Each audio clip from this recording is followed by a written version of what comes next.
Primera de Juan capítulo 1, versículo 1, dice así: lo que era desde el principio, lo que hemos oído, lo que hemos visto con nuestros ojos, lo que hemos contemplado y palparon nuestras manos tocantes al verbo de vida, porque la vida fue manifestada y la hemos visto y testificamos y os anunciamos la vida eterna, la cual estaba con el Padre y se nos manifestó. Lo que hemos visto y oído, esto os anunciamos para que también vosotros tengáis comunión con nosotros. Y nuestra comunión verdaderamente es con el Padre, con su Hijo Jesucristo. Estas cosas os escribimos para que vuestro gozo sea cumplido. Capítulo 5, versículo 13. Estas cosas os he escrito a vosotros que creéis en el nombre del Hijo de Dios, para que sepáis que tenéis vida eterna y para que creáis en el nombre del Hijo de Dios. Versículo 20. Pero sabemos que el Hijo de Dios ha venido y nos ha dado entendimiento para conocer al que es verdadero. Y estamos en el verdadero, en su Hijo Jesucristo. Este es el verdadero Dios y la vida eterna. Todos estamos más que conscientes que necesitamos una fe que sea inquebrantable en medio de las pruebas. Una fe victoriosa que nos ayude a ver realmente resultados concretos. Una fe inspiradora que nos lleve de un momento de dolor a un momento de inspiración y de gloria. Una fe tenaz, una fe conquistadora, una fe invencible. Porque todos tenemos distintas clases de batallas. Necesitamos esa clase de fe. El Señor Jesucristo aparece a los discípulos en un momento muy crítico en la vida de estos hombres que estaban en alta mar. Estamos hablando a la cuarta vigilia, estamos hablando entre 3 y 4 de la mañana, en medio del mar de Galilea. Las aguas estaban prácticamente casi anegando la embarcación. Entraba el agua a la pequeña barca. Los discípulos estaban muy temerosos y ven que alguien camina sobre las aguas. Ellos pensaban que era un fantasma y Jesús dijo: yo soy. Cuando él dijo yo soy, estamos hablando del gran yo soy. Entonces Pedro dijo: si tú eres, di que yo vaya a ti. La palabra que él recibe de Cristo inspiró fe cuando él ya no la tenía. Había mucho temor. Entonces Pedro, por esa fe en la persona que dijo yo soy, entonces se atrevió a pasar de lo natural a lo sobrenatural. Porque lo natural es hundirse en el agua. Pero él, estamos hablando en la medianoche, un momento muy difícil. Las aguas se habían incrementado, las olas, había una tormenta.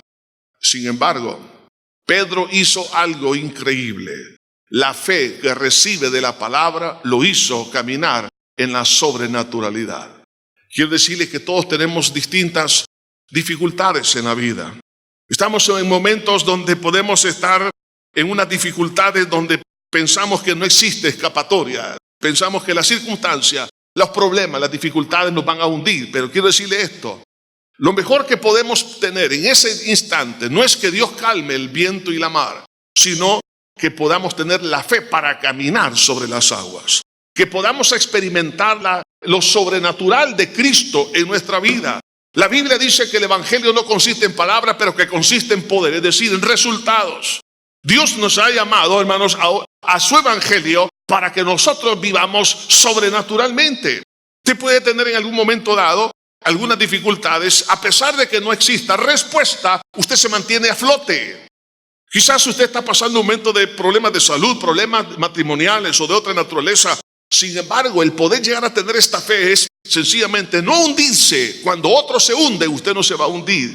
Pero esa fe está centrada en una persona. Y es como dice aquí el apóstol Juan, tocante al verbo de vida. Por eso, hermanos, quiero hablar en esta hora bajo esta idea. Tu victoria de la fe está en apoyarte en quién es Jesús. ¿Quién es Jesús? Aquí habla del verbo de vida. Algunos tienen fe en su propia fe y eso no es correcto. La fe tiene que estar puesta en la persona del Señor Jesús. No es la fe en nuestras capacidades humanas, en el humanismo, no, la fe en Dios. Es la que desarraiga esos montes para que se trasladen a la mar. hace que ese sicómoro se traslade de un lado a otro.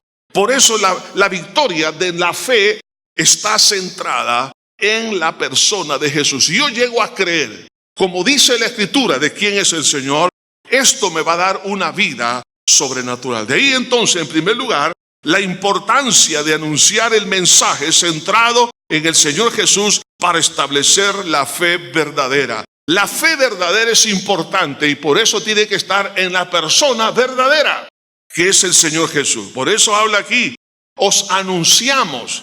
Qué importante es aprender a oír la palabra de Dios. Por eso los felicito al estar en un servicio como este, porque dice la Biblia, no dejando de congregarnos como algunos la tienen por costumbre. Cada vez que escuchamos la palabra, cada vez que leemos la Biblia, Dios nos está hablando. ¿Para qué? Para que podamos inspirarnos y caminar por fe. Tristemente algunos piensan que no necesitan venir a la iglesia tanto tiempo. Algunos piensan que una vez al año, 3 veces al año. Hermanos, eso significa que la persona está confiando en sí mismo, pero vienen tormentas. Usted va a necesitar la fe para poder dar un paso. En un momento cuando se encuentre en un callejón sin salida y no tiene la fe, usted va a desmayar. De ahí que entonces la importancia de anunciar el evangelio. Cuando habla aquí el apóstol Juan, lo que hemos visto, lo que hemos oído, eso os anunciamos. Porque ese anuncio es milagroso, porque las palabras que recibimos, como Jesús dijo, las palabras que yo os he hablado son espíritu y son vida. Cuando Jesús dijo, yo soy, aquel hombre lleno de miedo, lleno de temor, se inspiró de tal manera que se atrevió a hacer lo que la mayoría no se atreve a hacer. Quiero decirle esto, hermano. La mayoría estamos acobardados. La mayoría no nos atrevemos a hacer cosas que Dios quiere que hagamos. ¿Por qué? Porque no tenemos la fe y porque no me expongo a la palabra y no me atrevo a creer en esa palabra como está escrita. Pedro, a pesar de todos sus errores, como cualquier otro individuo, tenía una cualidad y era la fe. Eso lo hizo a él grande. Esa fe lo inspiró a caminar. Por eso Juan dice, esa palabra es la que os anunciamos. Esas buenas noticias, esa información, esa proclamación de una manera abierta es la que nosotros tenemos que dar. El mejor beneficio que usted y yo podemos hacer a cualquier persona, a una nación, es comunicar la palabra. Porque esa palabra va a hacer lo que usted y yo no podemos hacer en el cambio de conducta de los seres humanos. De ahí que entonces la naturaleza del mensaje evangélico está centrado en la naturaleza de Jesús. Por eso dice acá, lo que era desde el principio, lo que hemos oído, lo que hemos visto con nuestros ojos, lo que hemos contemplado y palparon nuestras manos tocantes al verbo de vida. Juan en su evangelio, en el capítulo 1, habla en el versículo 1, en el principio era el verbo, y el verbo era con Dios, y el verbo era Dios. Y el versículo 14 dice, y aquel verbo fue hecho carne. Y ahora esta epístola comienza también hablando en el primer versículo, tocante al verbo de vida. Es importante que nosotros contextualicemos acerca de lo que eso significó en aquel momento. El verbo, o es decir, el logos, que es la palabra original griega, era el concepto que tenían los griegos de una mente universal, una mente que estaba allá afuera de esta tierra, que es el creador, el que gobierna las estaciones, los astros, es el que hace que todo se mantenga en armonía, por lo cual no hay caos. Esa sabiduría es donde viene la inteligencia, pero no sabemos quién es. Ese es el concepto en esencia de logos en la cultura griega. Pero ellos sabían que era la causa y el origen de todo lo que existe. Los judíos creían en el logos como la sabiduría o la palabra encarnada. Aquella palabra de el libro de los Proverbios, el capítulo 8, ahí está personificada. Entonces ellos sabían que el logos es el Hijo de Dios. De ahí que entonces cuando Juan dice, lo que hemos oído, lo que era desde el principio, lo que hemos visto, lo que hemos contemplado, lo que hemos palpado, tocante al verbo de vida, es decir, ese logos no es otra cosa que el Señor Jesucristo. Tener la convicción acerca de la grandeza de Jesús, que Él es antes, como dice aquí, lo que era desde el principio. Jesús es antes de todas las cosas. Él es el que creó todas las cosas, el que sustenta todas las cosas, el que se manifestó a nosotros, es el que comunica y es en sí mismo, en esencia, el mensaje de Dios. Entonces, si yo llego a creer en esa gloriosa persona, en esa gloriosa verdad, es ahí donde la fe se sustenta, es donde se alimenta la fe verdadera. Hay fe que es una fe falsa, como Pedro habla también de falsas esperanzas, pero nosotros tenemos una fe verdadera y una esperanza verdadera, que es en quién, en nuestro Señor Jesucristo. Entonces, el tener esa fuente maravillosa es lo que hace que el mensaje evangélico está centrado en esa persona. El evangelio no está centrado en la iglesia misma, no está centrado en un individuo, en un ser humano. Está centrado en el Dios que hizo los cielos y la tierra, y que Él tomó forma humana y llevó sus pecados y mis pecados en la cruz del Calvario y resucitó al tercer día y viene por segunda vez. Ese es un mensaje de carácter eterno. Por eso dice, lo que era desde el principio, lo que hemos oído, lo que hemos visto con nuestros ojos, lo que hemos contemplado y palparon nuestras manos tocantes al verbo de vida, porque la vida fue manifestada y lo que hemos visto y oído, eso os anunciamos. Me está hablando que es un mensaje eterno que no cambia. Dios no está cambiando su evangelio. Dios es el mismo ayer, hoy y por todos los siglos. Lo que Él dijo en aquella oportunidad tiene validez hoy y mañana. Y no existe otra revelación más que Cristo Jesús. Y ese es el mensaje de Dios. Es un mensaje que se puede experimentar. Por eso dice Juan, lo que oímos, lo que vimos, lo que palpamos. No está hablando de algo etéreo, no está hablando de ideas. Está hablando de una persona, de Jesús. Es decir, a Cristo se le puede experimentar. Podemos vivir esa experiencia con el Señor. De tal manera que esto nos convierte en testigos. Por eso dice, eso os anunciamos. Es lo que Dios desea, que la experiencia que tenga con Jesús, esa la pueda yo manifestar o comunicar a otros. El gran beneficio de la comunicación de este evangelio es, en primer lugar, vida eterna. Por eso dice el versículo 2, en la última parte, y os anunciamos la vida eterna, la cual estaba con el Padre y se nos ha manifestado. Ahora, esa vida eterna, esa vida, es algo maravilloso. El saber que, hermanos, tenemos vida en Cristo y que el día que nosotros partamos de esta tierra, iremos a la presencia de Dios. Vida eterna, maravilloso. Ese es el mejor negocio que alguien puede tener en su vida. Le damos a Dios nuestros pecados, le pedimos perdón y por la fe en su sangre que derramó en la cruz, recibimos el perdón y Él que nos da vida eterna. Una persona se considera exitosa realmente si tiene vida eterna. Si no tiene vida eterna, ha fracasado en la vida. Por eso Jesús dijo, ¿qué granjeará el hombre si se gana todo el mundo y se le pierde su alma? Fracasó. Por eso, el gran beneficio de este mensaje es vida eterna. No solo eso, sino comunión con Dios, el Padre y con el Hijo. Versículo 3 dice, y nuestra comunión verdaderamente es con el Padre y con su Hijo Jesucristo. O sea, se establece una relación personal con Dios y también con el Señor Jesucristo. Entonces, esa comunión, claro, nos hace victoriosos. ¿Por qué? Porque no estoy solo. Sé que Dios está conmigo y yo estoy en Él. Y eso me ayuda a tener confianza en esta tierra, aunque pueda estar yo en medio de una tormenta. Pero si Cristo me dice, ven, como le dijo a Pedro, voy a caminar porque Cristo no me va a dejar hundirme en esas aguas. Quizás el diablo le está diciendo a usted, tú te vas a hundir, pero no se va a hundir. Porque el dueño del cielo y la tierra, el que tiene control sobre las leyes naturales, el Señor es el mismo ayer, hoy y por los siglos, que está a su lado en esas aguas turbulentas.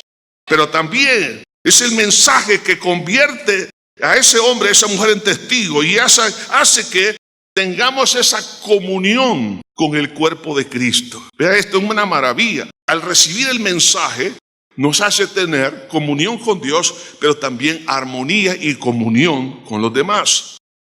La primera parte del versículo 3 dice, lo que hemos visto y oído, estos anunciamos, para que también vosotros tengáis comunión con nosotros. ¿Cómo se puede establecer o se puede resolver los problemas interpersonales?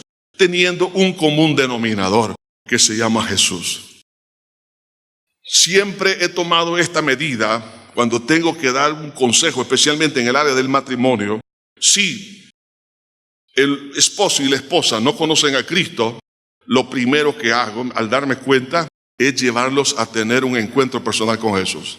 Porque estaré perdiendo mi tiempo dándoles consejos cuando sé que ellos no lo van a poder hacer. Porque solo la nueva naturaleza les va a ayudar a tener esa confianza, esa más bien constancia, ese amor que se necesita, esa fe que necesitan.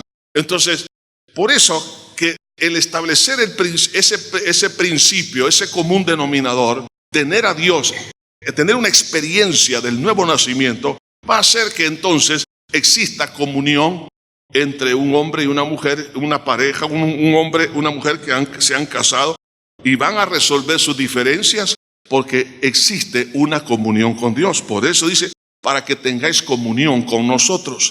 ¿Qué es lo que hace que la iglesia se mantenga unida? Es esa comunión, es con Dios. El que tiene a Dios puede tener comunión a pesar de las diferencias personales. Pueden ser diferencias raciales, diferencias de edad, diferencias de género, diferencias de cualquier otra naturaleza. Pero teniendo a Cristo se resuelven estas cosas. No significa que no vamos a tener problemas. Lo importante es que las individualidades, las diferencias entre nosotros son superables. ¿Por qué? Porque tengo al Verbo de vida en mi corazón. Entonces ese mensaje me hace tener comunión también con Dios, pero también me hace resolver las diferencias que existen con otras personas para que pueda tener comunión y a la vez desarrollar una vida llena de gozo. Dice el versículo 4, estas cosas os escribimos, es decir, ese mensaje, para que vuestro gozo sea cumplido. La vida realmente, oiga esto, la felicidad no está en el logro de algunos objetivos materiales, objetivos académicos, deportivos o de cualquier otra naturaleza. Hermano, el gozo está en esa comunión con Dios y la comunión con nuestros hermanos. Hermano, no existe verdadera felicidad si no existe el gozo que viene de Dios. Y el gozo de Dios, dice la Biblia, es nuestra fortaleza. El gozo sencillamente es una experiencia sobrenatural. A pesar de estar en medio de las dificultades, Dios da gozo. Vuestro gozo se ha cumplido. Algunos están decepcionados porque pensaron que al casarse iban a estar llenos de gozo, pero ahora los veo tristes. Pensaron que por lograr un título más, una maestría, un doctorado o 2 títulos más, o lograron grandes incrementos en su, en su empresa, tuvieron buenos resultados financieros. Pero por un momento hay una alegría, una medalla, un reconocimiento, una felicidad. Pero al día siguiente, ¿qué? Siente alegría por unas 3 pupusas que se comió. Pero al día siguiente, ¿qué? No hay tal gozo, no hay tal alegría. Pero el gozo de Dios hermano, es algo permanente. Sentirse feliz. ¿Por qué? Porque tengo la fuente de alegría que es Dios.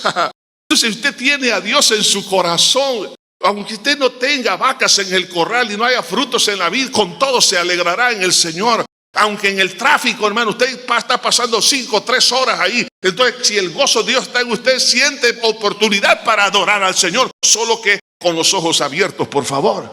Entonces, se siente felicidad. ¿Por qué? Porque no viene de las circunstancias exteriores, sino que viene de la presencia de Dios. Para que vuestro gozo esté cumplido. Pero eso es el poder del mensaje. ¿De dónde es ese mensaje? Tocante al Verbo de vida, Cristo Jesús. Si yo tengo esa convicción, entonces tengo estos resultados: vida eterna, comunión con el Padre, comunión con el cuerpo de Cristo, con las demás personas, y desarrollo una vida de gozo. Ahora, la fuente y virtud de ese mensaje que recibimos, hermanos, eso es importante entenderlo. Viene de Dios, no viene de los hombres. Versículo 5. Este es el mensaje que hemos oído de Él y os anunciamos. Dios es luz y no hay ningunas tinieblas en él. ¿De dónde viene ese mensaje de Dios? El evangelio no viene de los hombres, el evangelio viene de Dios. Por eso la Biblia es inspirada de Dios, para que nosotros entendamos. Al recibir este mensaje, ese mensaje es puro. Dice el versículo 5, la segunda parte, y no hay ninguna tinieblas en él. No existe, no hay errores en Dios. No existe hipocresía. No existe malicia, no hay maldad. Por eso la Biblia dice, los pensamientos, dice Dios, que tengo acerca de vosotros son pensamientos de paz y no de mal, para daros el fin que esperáis. Dios no tiene una carta oculta. Dios, hermanos, se comunica con transparencia. Entonces, si yo entiendo que el mensaje viene de Dios, que es algo puro, la voluntad de Dios es agradable y perfecta, entonces eso produce un proceso de limpieza. Oiga, esto es increíble. Cuando recibimos ese mensaje de Dios que es puro, produce limpieza en nuestro corazón. ¿Cuántos están dispuestos a recibir una limpieza de Dios? Pero eso ocurre cuando yo recibo este mensaje. Cuando el versículo 6 dice, si decimos que tenemos comunión con Él y andamos en tinieblas, mentimos y no practicamos la verdad. Pero si andamos en luz como Él está en luz, tenemos comunión los unos con los otros y la sangre de Jesucristo, su Hijo, nos limpia de todo pecado. Si decimos que no tenemos pecado, nos engañamos a nosotros mismos y la verdad no está en nosotros. Vea esto, la comunión, es decir, la koinonía, la confraternidad, el compañerismo, la asociación, la participación conjunta con Dios y con los demás, eso es un resultado de una limpieza interior. Cuando recibimos ese mensaje de Cristo, quién es Cristo y su obra, produce en nuestra vida, hermanos, cosas increíbles. Pero veamos en el caso de la persona que no cree. La persona que no cree, la vida pecaminosa va a hablar de que no tiene comunión con Dios. Por eso el versículo 6 dice, si decimos que tenemos comunión con Él y andamos en tinieblas, es decir, estamos en pecado, mentimos. El que no cree al mensaje, como resultado, va a tener una vida pecaminosa, que lo va a esclavizar, las tinieblas. Pero por el contrario, para el que cree este mensaje, la experiencia es otra. Pero el que anda en luz, como Él está en luz, tenemos comunión los unos con los otros y la sangre de Jesucristo nos limpia de todo pecado. Entonces la comunión con la hermandad y sobre todo con Dios habla del acercamiento con Dios. El creer ese mensaje produce, hermanos, cosas increíbles. Dentro de ellas está, en ese proceso de limpieza, comienza con descubrir los pecados ocultos que hay en nosotros. Y no solo eso, sino que los llegamos a confesar. Hubo un filósofo que dijo, conócete a ti mismo. Pero la única manera de conocernos a nosotros mismos es tener un parámetro absoluto. Y el único absoluto es Dios. Todo lo demás es relativo. El espejo que yo necesito es Dios y su palabra. Entonces, algo maravilloso ocurre cuando recibimos el mensaje del evangelio y la presencia de Dios se manifiesta en nuestra vida. Comienzan a darse cosas impresionantes en nosotros. Empiezo a descubrir cosas que yo no sabía que habían en mí.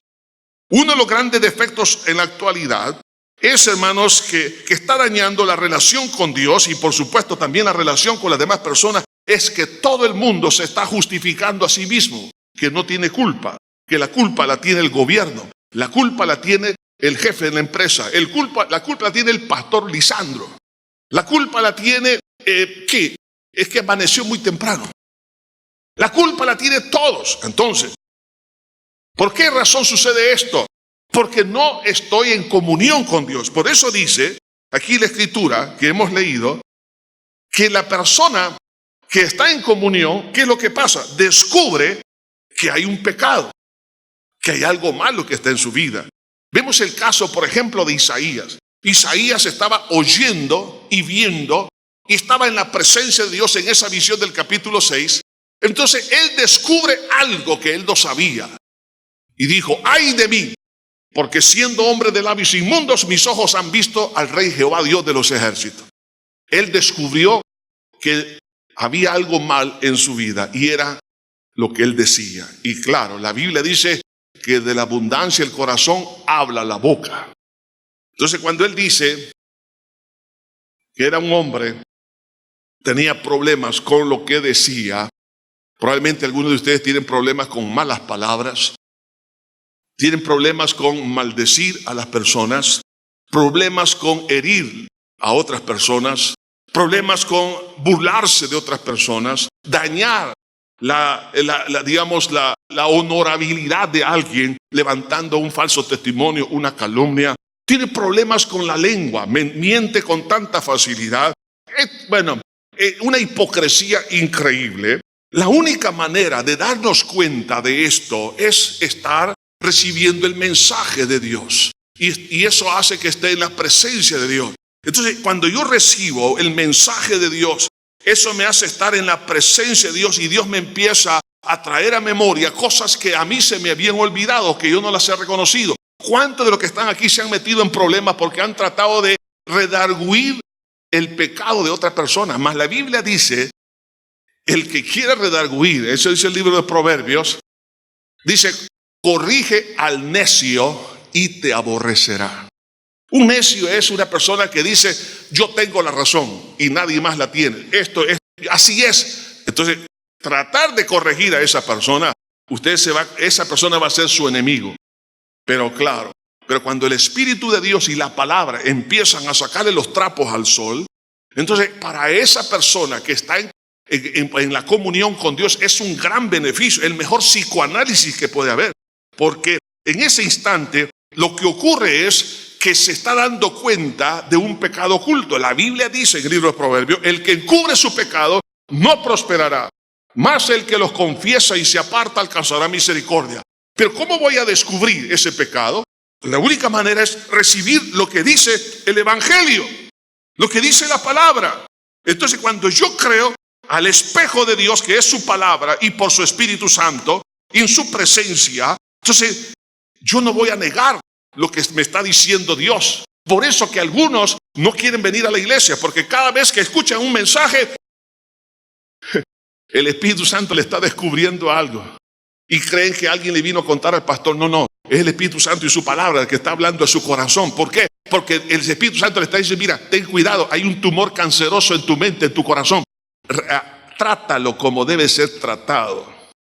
Si el médico le dice a usted, usted tiene cáncer, usted dice, no, con una limonada me voy a curar. Usted se va a morir antes de tiempo. Usted lo que necesita es aceptar el diagnóstico de Dios por medio de estar en su presencia. Recuerden ustedes el caso de aquel profeta que se le cayó el hacha en el río Jordán. Estaba tan afligido porque el hacha era prestada. Entonces el profeta Eliseo le pregunta, ¿dónde cayó el hacha? Y él le señaló el lugar. ¿Sabe qué es lo que Dios quiere? Dios sabe dónde se nos ha caído el hacha a todos nosotros. Dios sabe cuándo usted, por ejemplo, le robó algo a alguien. Y usted dice, no, Señor, pero es una provisión que tú me doy gracias y voy a diezmar de esto. Estoy asombrado, hermanos, que cada vez me doy cuenta de cómo hoy en día las personas están robando de una forma descarada. Me di cuenta en esta semana en una empresa, que estaban regalando unas canastas navideñas. Estamos hablando a todos los empleados. Entonces le dieron una canasta de fruta, Y uno de estos empleados, uno de los conserjes, dejó la canasta en un cierto sector, pero otro de sus compañeros le vació la canasta. Y dije, ¿cómo es posible que entre los más necesitados se están robando? Y creen que eso no es pecado. Qué triste, ¿no?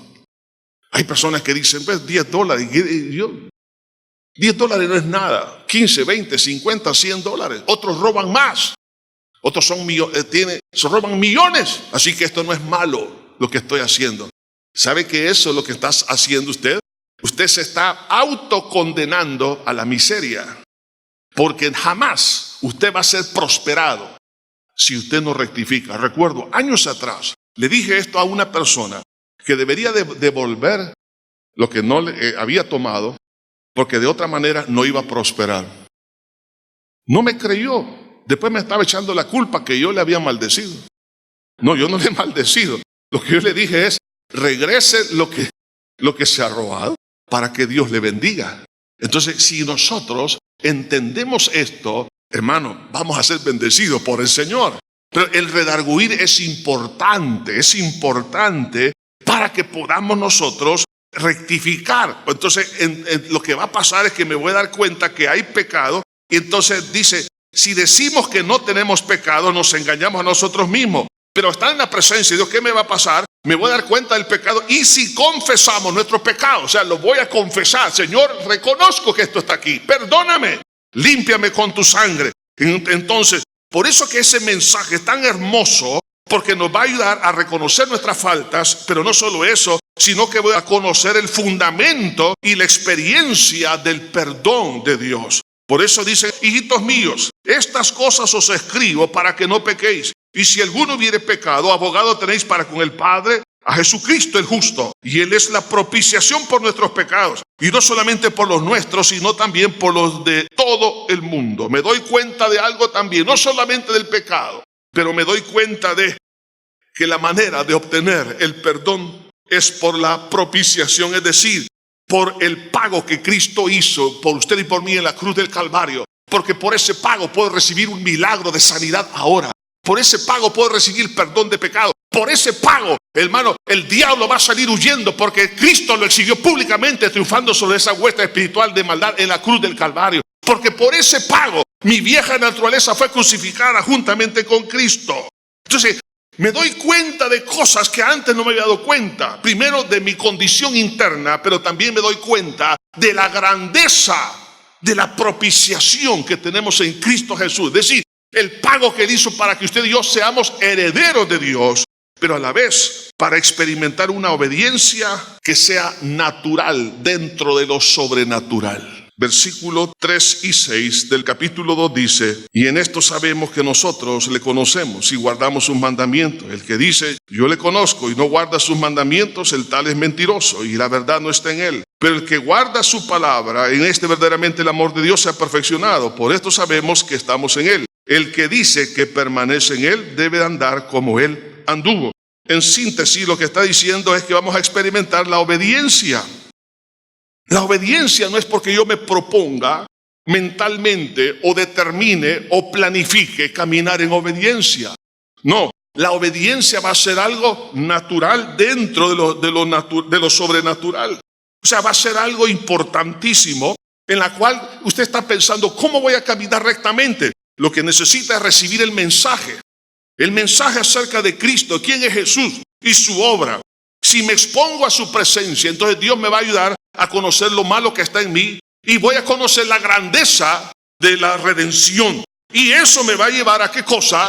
A que el Espíritu Santo me va a encaminar mi vida en obediencia. Quizás algunos están preocupados porque han visto su desobediencia a lo largo de los meses y años. Pero quiero decirle, recibe el mensaje puro y santo del Evangelio y Dios va a enderezar sus pasos. Por eso dice la Biblia, y habrá un camino y se le ha llamado camino de santidad. Y aquel que anduviere por ella, aunque sea torpe, dice, no se extraviará. ¿Por qué? Porque eso es un milagro. Hermano, la fidelidad de un cristiano es un milagro.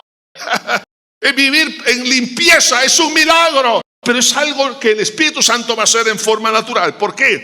Porque he recibido el mensaje. Por eso felicito a todos aquellos que se ponen a la palabra de Dios. Porque cada vez que usted se expone a la palabra, como Pedro se expuso, lo hizo caminar sobrenaturalmente. Entonces usted va a caminar en victoria donde otros han fracasado, donde otros se han hundido, porque no tienen la fe.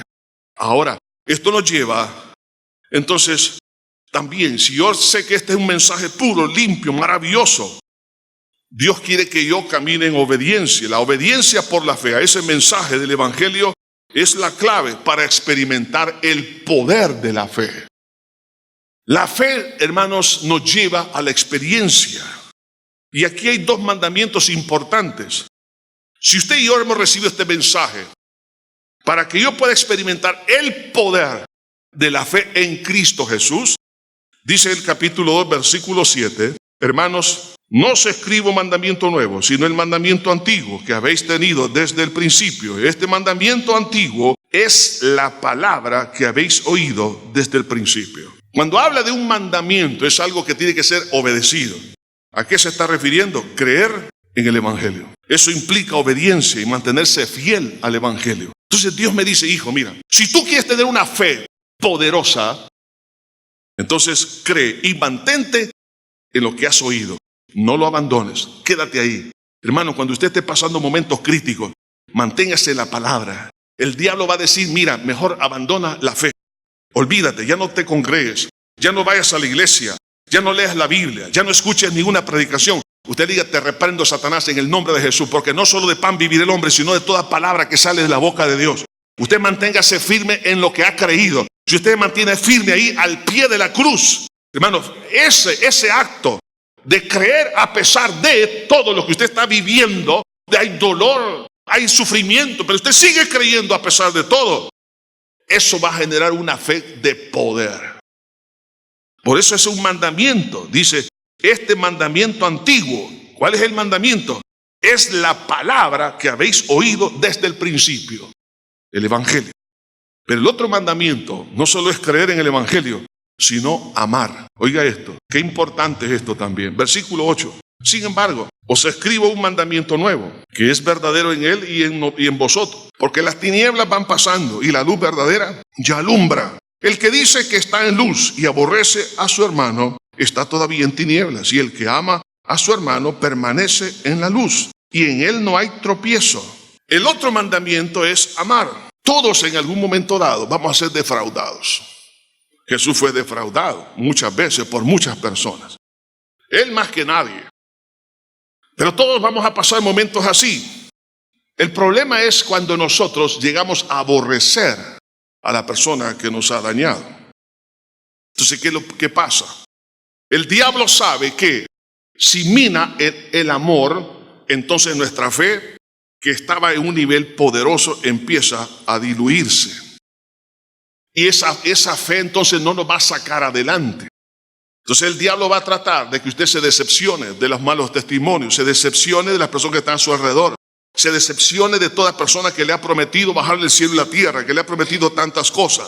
Y entonces el propósito del diablo es que lleguemos a aborrecer. Y la palabra aborrecer significa, hermanos, perseguir con odio. Perseguir con odio, o sea, a alguien. Que, es decir, está detestando a otra persona.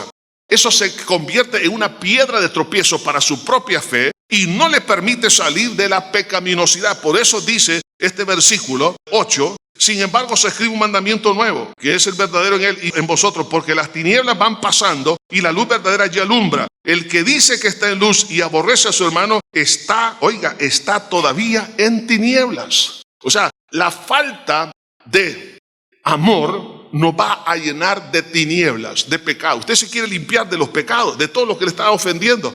Entonces hay que llenarnos de amor. Usted dirá, pero ¿cómo lo hago? Deje la justicia en las manos de Dios. Así. Últimamente he estado escuchando testimonios increíbles de personas que, claro, han actuado de esta manera. Señor, tú sabes que yo he sido víctima de esto y ahora yo te dejo esto en tus manos. Padre, y perdono a la persona que me ha ofendido. Dios interviene. En el momento que usted oiga esto, perdona, le está pasando el expediente a su abogado. Y Dios se encargará de los detalles. No es usted. Entonces, lo que necesito para salir a flote es creer a la palabra que he recibido y amar. Entonces, cuando eso es así, hermano, no vamos a estar extraviados. Por eso que en el versículo 11 dice, pero el que aborrece a su hermano está en tinieblas y anda en tinieblas y no sabe a dónde va. O sea, ha perdido el rumbo de su vida, ha perdido dirección, no puede tomar decisiones, se siente extraviado en el desierto. Es una persona que, hermano, se siente angustiada porque se siente perdido, extraviado. No conoce la voluntad de Dios que es agradable y perfecta. El amor o la falta de amor lo ha cegado. Por eso, la obediencia, hermanos, la obediencia por la fe en el mensaje del evangelio concretizado en dos palabras, creer y amar. Eso que es lo que nos va a dar, sencillamente nos va a retroalimentar la fe. Entonces la fe va a empezar a crecer de tal manera que cuando tengamos el desafío que Jesús nos diga, ven, vamos a dar un paso fuera de la lógica humana, pero dentro de la lógica de Dios. Y vamos a caminar sobrenaturalmente sobre las aguas turbulentas de la vida. Y usted no se va a hundir, usted no se va a quemar. ¿Por qué? Porque aquel que apareció en aquel horno de fuego con los 3 jóvenes hebreos, estará a su lado y dirán: este se parece al Hijo de los dioses. Usted va a decir: este es el Hijo de Dios que está conmigo. No me he hundido en esta crisis porque Jesús está conmigo. El Señor lo va a sacar adelante. ¿Por qué? Porque usted aprendió a obedecer esa palabra. Y la obediencia a la palabra tiene que ver con fe y tiene que ver con amar. Entonces, para poder realmente preservar esa fe, tengo yo también en no amar el mundo. Versículo 15. No améis al mundo, ni las cosas que están en el mundo. Si alguno ama el mundo, el amor del Padre no está en él. Por lo que todo lo que hay en el mundo, los deseos de la carne, los deseos de los ojos, la vanagloria de la vida, no proviene del Padre, sino del mundo. Y el mundo pasa y sus deseos, pero el que hace la voluntad de Dios permanece para siempre. Si Dios nos está dando esa fe preciosa, entonces yo debo de dejar de creer, oiga esto, de creer que en el mundo voy a tener mi sustento, mi felicidad, mi realización. Mentira del diablo. Hermanos, ¿cuántos están ahora esclavizados por drogas, alcoholismo? Estoy hablando aún de gente dentro de la misma iglesia y en otros tipos de adicciones o problemas espirituales, morales, sencillamente porque le creyeron al mundo, es decir, los deseos de los ojos, la vanagloria de la vida.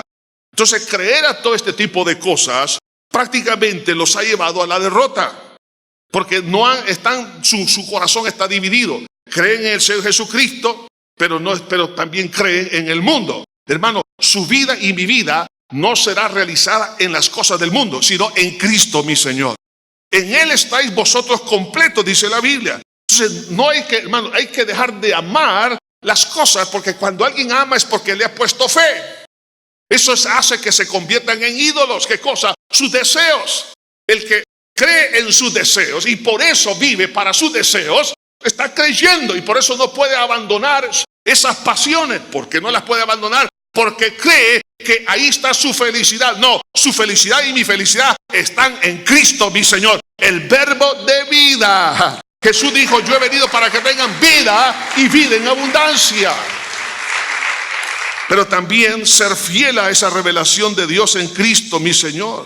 Lo que dice el versículo 18: hijitos, ya es el último tiempo y según vosotros oíste, el anticristo viene y ahora han surgido muchos anticristos. Por eso conocemos que estamos en el último tiempo. Salieron de nosotros, pero no eran de nosotros, porque si hubiesen sido de nosotros, habrían permanecido con nosotros, pero salieron para que se manifiesten que no todos son de nosotros. Pero vosotros tenéis la unción del Santo y conocéis todas las cosas. Aquí nos está hablando, para preservar esta bendición, debo de dejar de amar el mundo, pero también ser fiel a la revelación de Dios que Jesús es el Cristo.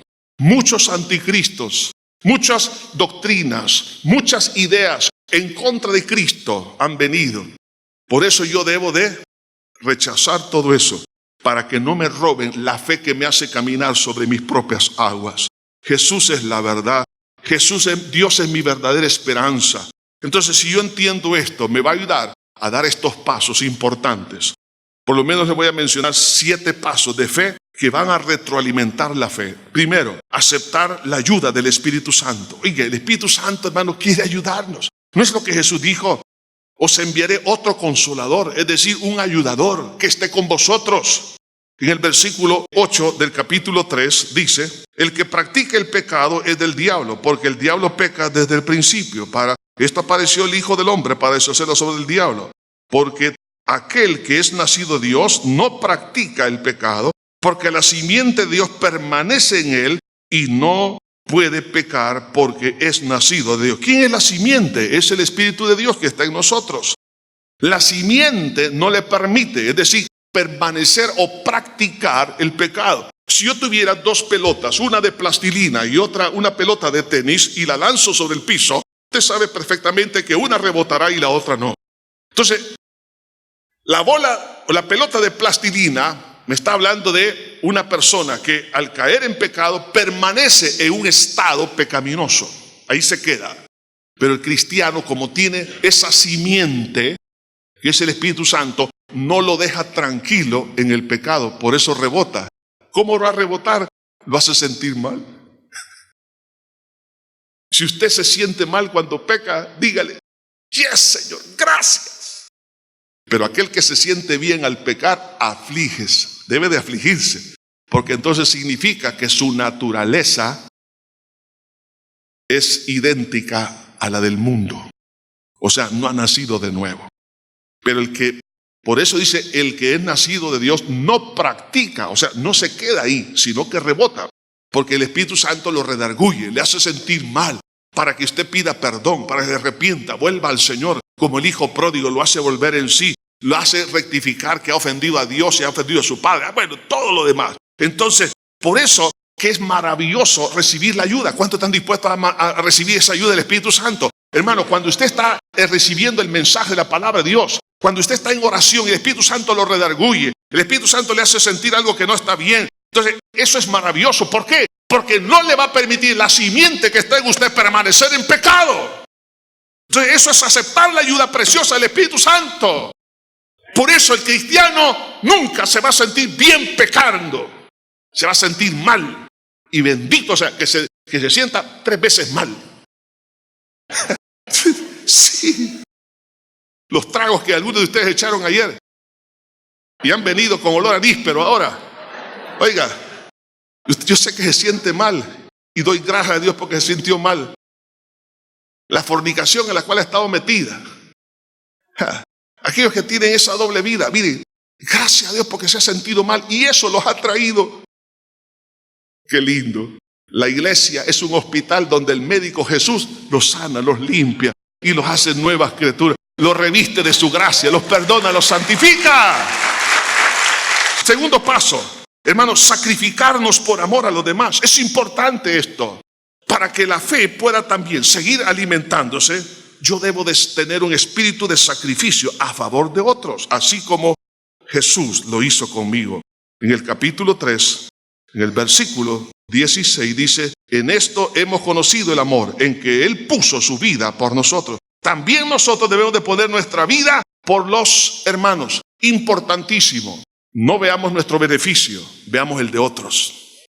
En la medida que yo hago esto, buscar el beneficio de mi familia antes que el mío, buscar el beneficio de mis compañeros que el mío, buscar el beneficio de la nación antes que el personal, buscar el beneficio de los niños, de los jóvenes, de los adultos, y yo quedo a un lado, eso es maravilloso. ¿Por qué? Porque así lo hizo Cristo por nosotros. Él se sacrificó por nosotros. El hacer esto nos va, hermano, a ayudar a que la fe vaya teniendo mayor potencia. Tercer paso importante es fidelidad en quién es Jesús. A pesar de todos los ataques del diablo sobre la persona de Cristo, las falsas doctrinas, las otras ideas, hermano, o filosofías huecas que llegan tarde o temprano a la vida de todo cristiano, hermano, no debo yo de perder de vista acerca de quién es el verbo de vida. Versículo 23, la primera parte de este versículo dice, y este es su mandamiento, que creamos. Oiga, este es un mandamiento. Cuando dice mandamiento es algo que yo debo de tener claro y debo de obedecer. Que creamos en el nombre de su Hijo Jesucristo. Este es un mandamiento que yo debo de mantenerme firme de quién es Jesús. El verbo de vida. Dios hecho carne, Emmanuel, Dios con nosotros. Cuarto paso importante, amar a los hermanos. Versículo 23, la segunda parte dice, y nos amemos unos a otros como nos lo ha mandado. Amar no significa que no habrá diferencia. Amar significa amar a pesar de. Siempre habrá diferencias entre nosotros. Diferencia de gustos, diferencia de cultura, de raza, de género, lo que sea. De caracteres, pero el amor hace que se mantenga esa armonía a pesar de las diferencias, que amemos a la persona a pesar de. Hermanos, no andemos buscando perfección en ninguna persona en esta tierra, no existe tal cosa. Por eso que algunos se han decepcionado porque se casaron y pensaron que iban a ser felices porque iban a encontrar la perfección en la esposa o en el esposo. Ahora cada día los veo más deprimidos. Entonces, es que la perfección está en Cristo Jesús. Y un día la vamos a tener en el cielo. Pero aquí en la tierra, el amor nos hace superar las diferencias. Es decir, amar a pesar de. Sí. ¿A usted le gustan las tortillas tostadas? ¿A su cónyuge le gusta el pan francés? Pero si los dos están comiendo en la mesa, tranquilos. Gloria a Dios. ¿Sí o no? Entonces eso, el amor nos hace superar las barreras. Pero además de eso, hermano, en quinto lugar, es aceptar las evidencias de nuestra comunión con Dios por la presencia del Espíritu Santo. Eso es importante, aceptar que el Espíritu Santo está en mí. Eso me ayuda. Dice en el versículo 24, la segunda parte, y en esto sabemos que Él permanece en nosotros por el Espíritu que nos ha dado. Si yo tengo al Espíritu Santo, yo debo de, hermanos, dar ese paso de fe. Señor, tu Espíritu Santo está morando en mí. Eso, Padre, para mí es algo valioso. ¿Por qué? Porque me está dando testimonio de quién soy y que estoy contigo. Estoy en comunión con Dios. El que no tiene el Espíritu de Cristo, dice la Biblia, no es de Él. Cuando usted y yo nacemos de nuevo, el Espíritu Santo viene a vivir dentro de nosotros. Pero el bautismo en el Espíritu Santo es algo importantísimo. En lo personal le puedo decir una cosa. Cuando he estado en diferentes luchas y batallas, y cuando estoy hablando en otras lenguas, orando en otras lenguas, en privado, yo digo, qué maravilloso. Yo no estoy hablando esto. Yo estoy en mi mente diciendo algo, pero el Espíritu Santo orando en otras lenguas. Eso para mí es un testimonio que el Espíritu está conmigo en la batalla. ¿Se da cuenta? Eso me alienta, me anima. Yo no sé orar, pero el Espíritu Santo sí sabe orar, porque Él intercede con gemidos indecibles conforme a la voluntad del Padre. El Espíritu Santo, hermano, por eso que al tener esa evidencia, me inspira a caminar por fe. Entonces, si yo sé que Cristo, el Espíritu Santo, está morando en mi vida, me va a ayudar, hermano, a superar barreras, porque tengo esa evidencia maravillosa y poderosa. Por eso les animo a la iglesia en toda la tierra que busquemos la llenura del Espíritu Santo, el bautismo del Espíritu Santo, con evidencia inicial de hablar en otras lenguas. Lea el libro de los Hechos, lea la primera epístola de los Corintios, lea la epístola de los Efesios, en fin. Hermano, la palabra ahí está, solamente es cuestión de creerla y pedirla. Pero también, además de eso, otro paso importante es no dejarse engañar por el espíritu que hay en otras personas. Capítulo 4, versículo 1 dice, amados, no creáis a todo espíritu, sino probad los espíritus si son de Dios, porque muchos falsos profetas han salido por el mundo. Importante, el diablo va a tratar de robar nuestra fe a través de la falsedad. Por eso necesitamos, hermanos, como dice aquí, probad los espíritus. Hay dos maneras que nos menciona la Biblia. Primero, toda persona, oiga esto, que no cree y por ende no confiesa que Dios tomó forma humana en Cristo Jesús, es espíritu anticristo. No lo digo yo, vea lo que dice el versículo 3. Y todo espíritu que no confiesa que Jesucristo ha venido en carne, no es de Dios. Y este es el espíritu del anticristo, el cual vosotros habéis oído que viene y ahora ya está en el mundo. Si usted contrata a alguien en su empresa o alguien se une en matrimonio con una persona que tiene un espíritu anticristo, ¿qué cree que va a pasar? No hay armonía, solo habrá pleitos, habrá diferencias en la toma de decisiones. Cada uno piensa en forma distinta. Sus actitudes serán completamente diferentes, antagónicas. Es lo que usted pensó que iba a ser una felicidad, se convierte en un infierno. Por eso hay que probar los espíritus. ¿Cómo? Si usted sabe que alguien, como dice aquí, alguien no confiesa que Jesús ha venido en carne, en otras palabras, que Dios tomó forma humana en Cristo Jesús, oiga, esa persona no la ponga como parte de su equipo de trabajo, porque le va a llevar la contraria. ¿Por qué? Porque en esa persona hay un espíritu anticristo, es decir, un demonio. Entonces, no le va a ir bien. Solo es cuestión de oír. Escuche cuál es la convicción que esa persona tiene, pero no la incluya en su equipo. Segundo, toda persona que cuando usted le habla de Cristo no le quiere oír, es espíritu de anticristo. Versículo 6. Nosotros somos de Dios, y el que conoce a Dios nos oye, y el que no es de Dios no nos oye. En esto conocemos el espíritu de verdad y el espíritu de error. Si una persona no quiere escucharle y dice, no me hables de Jesús, no quiero oír de nada de Cristo, usted ya sabe que esa persona tiene espíritu anticristo. Entonces, no necesita mayor discernimiento, solamente por escuchar.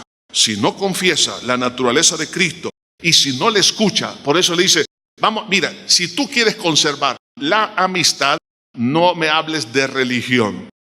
Usted ya sabe qué espíritu está en esa persona. Entonces, por eso que la fe tiene que guardarse probando los espíritus. Porque si usted se une con un espíritu de esa naturaleza, le va a afectar en su fe. De ahí que entonces esa fe nos va a llevar, oiga esto, a clamar a Dios y recibiremos la bendición de lo que Dios ha prometido. Y dice aquí de la Escritura en el versículo 14, dice, con toda confianza, al tener esa fe, dice, y esta es la confianza que tenemos en Él, que si pedimos alguna cosa conforme a su voluntad, Él nos oye, y si sabemos que Él nos oye, en cualquier cosa que pidamos, sabemos que tenemos las peticiones que le hayamos hecho. ¿Qué está diciendo acá? Si yo tengo la fe correcta en la persona de Cristo, es porque ese es el verbo de vida, ese mensaje lo he recibido. He creído en la palabra, estoy decidiendo amar a los demás, estoy cultivando la fe. Entonces, cuando nosotros tenemos esa fe correcta, entonces puedo pedir. Y entonces puedo pedir por las necesidades. Entonces aquí me está hablando de necesidad y pedir por otras necesidades de otras personas. Hermano, hay poder en el nombre de Cristo Jesús. Cuando usted está orando en el nombre de Cristo, Dios responde. Por eso dice que recibiremos las peticiones que le hayamos hecho. Y además de eso dice, si alguno viere a su hermano cometer pecado que no es de muerte, pedirá, o sea, va a orar y Dios le dará vida. Cuando usted ora por alguien que está en pecado, el Espíritu Santo, Dios va a hacer un milagro en esa persona. ¿Por qué? Porque usted cree en Cristo Jesús. Dios va a restaurar esas almas. No hay nada imposible para aquel que cree en el verbo de vida, en Cristo Jesús, el Dios, hermano, hecho carne, Emmanuel, Dios con nosotros. Eso significa la verdadera Navidad. La verdadera Navidad es Dios con nosotros. Esa fe poderosa, hermano, es la que dice la Biblia. Esta es la fe que vence el mundo. Y si vence el mundo, entonces podemos decir, todo lo puedo en Cristo que me fortalece. Levantémonos en el nombre del Señor. Pidámosle perdón esta hora por todas aquellas cosas en las cuales no hemos hecho, no hemos creído. Padre mío, venimos delante de ti pidiéndote perdón por haber, Señor, despreciado, rechazado el consejo, el mensaje de tu palabra. Perdónanos, Señor, por perder de vista la esencia maravillosa de quién eres tú. Perdónanos, Señor, por amar el mundo, amar los deseos de la carne. Es dividir la fe. Y no podemos servir a dos señores. Te pedimos perdón por creer a nuestros deseos y a los deseos del mundo. Señor, a partir de este momento decidimos confiar, poner nuestra confianza en ti únicamente. Que de ti viene todo cuanto yo necesito. Señor, tú eres maravilloso. Te pido que hagas un milagro de salvación y de restauración. Las personas que en este día han venido por primera vez, o aquellas personas que me escuchan, donde quiera que están, diga conmigo esta oración de fe. Padre eterno, te pido que me perdones todos mis pecados con los cuales te he ofendido. Me arrepiento, Señor, por haberte despreciado al creer la mentira del pecado. Ahora pongo mi fe únicamente en ti. Perdóname por haber herido tu corazón. Límpiame con tu sangre que derramaste en la cruz. Creo que resucitaste para mi justificación. Ahora, Señor, te recibo en mi corazón como mi Salvador y Señor. Perdóname, límpiame, Señor. Buen pastor, en tus manos me pongo, Señor. Gracias. Siga orando con sus propias palabras. Ahora, Señor, bendice a tu pueblo. Ahora le voy a pedir que todos se pongan de pie, por favor. Hermano, hermana, yo no sé cuál es su petición, pero en este momento vamos a pedir, vamos a clamar al Señor por toda necesidad personal y por la de otras personas. Y Dios va a contestar. Ponga su fe en Cristo Jesús. Dios del cielo, venimos ante ti en esta hora. Señor, te pido para gloria y honra de tu nombre, Señor.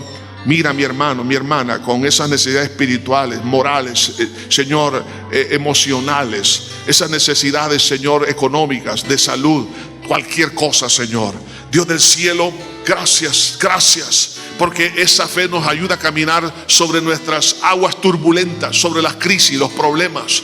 Pero en este momento, en el nombre poderoso de Jesús, en el nombre poderoso de Cristo, Señor, se ha hecho, mi Dios, ahora mismo, mi Dios, maravillas, milagros. Los enfermos ahora, en el nombre de Jesús de Nazaret, reciban sanidad esos cuerpos, porque por tu llaga fuimos nosotros curados. Esas almas acongojadas, atribuladas, esas mentes, Señor, turbadas, Señor, esas obras del diablo, en el nombre de Jesús de Nazaret, sean cortadas de raíz. Toda obra del diablo se huya en el nombre de Jesús. Sean rotas las cadenas, Padre, en el nombre de Cristo Jesús, por el nombre poderoso del gran yo soy, Jesús de Nazaret. Ahora, en el nombre de Jesús, Señor, reciba, mi hermano, Señor, aliento. Quita esa depresión en el nombre de Cristo Jesús. Arranca, Señor, toda tristeza, Señor, ese desánimo sea cortado en el nombre de Cristo Jesús. Señor, encamínalos esos pies por sendas de justicia, por amor a tu nombre, en el nombre de Jesús, Señor. Sea tu hija, tu hijo libre completamente. Tu paz sea con él, con ella. Llénalos de esperanza, llénalos de fortaleza. Gracias, Señor. Señor, sigue añadiendo, Señor, a esta palabra. Ministra, Señor, a cada uno a lo largo de todos estos días, Señor, hasta que lleguemos al convencimiento completo, Señor, de esta grandeza, Señor, y que mi hermano se atreva a pedir por medio de esa fe correcta, y que no tenga temor, que tú vas a contestar esas peticiones. En el nombre precioso de Cristo lo pedimos todo. Amén y amén. Estimado amigo y amiga que en esta hora ha escuchado el mensaje de la palabra de Dios, Dios tiene una linda oportunidad para usted, pero usted tiene que tomar una decisión. Es una decisión de fe. Y esa decisión tiene dos grandes partes. Uno, que le pida perdón a Dios por haberle ofendido a Él con sus pecados. Y en segundo lugar, creer que Él derramó su sangre para perdonarle todos sus pecados. Si usted quiere en esta hora abrir su corazón a Dios y decirle: Señor, sálvame, le voy a dirigir en una oración que contiene estos dos elementos que le he mencionado. Por favor, ahí donde está, haga esta oración conmigo. Diga: Padre eterno que estás en los cielos, me arrepiento de todo corazón por haber pecado contra ti. Reconozco que soy una persona pecadora. Me duele, Señor, el haberte ofendido con todos mis pecados. Límpiame con tu sangre que derramaste en la cruz. Creo que resucitaste para mi justificación delante de tus ojos. Por ello, Señor, te abro mi corazón y te recibo como mi único y suficiente Salvador. En Cristo Jesús. Amén y amén. Le felicito a todas aquellas personas que en esta hora han tomado a bien darle su vida a Jesús. Ahora, ¿qué tiene que hacer? Lea la Biblia. La Biblia es como un poema de amor de Dios para usted. Es su alimento, es su pan diario. Además de eso, ore. Orar es platicar con Dios en nombre del Señor Jesucristo. Congréguese en la iglesia para que usted sea edificado y fortalecido. Y también recuerde que si vuelve a caer en algún pecado, pídale perdón a Dios y no se quede postrado a la mitad del camino. Sacúdase el polvo a través del arrepentimiento, pidiéndole perdón a Dios, y levántese y siga caminando, porque Jesús le espera al final del camino. Que Dios le bendiga.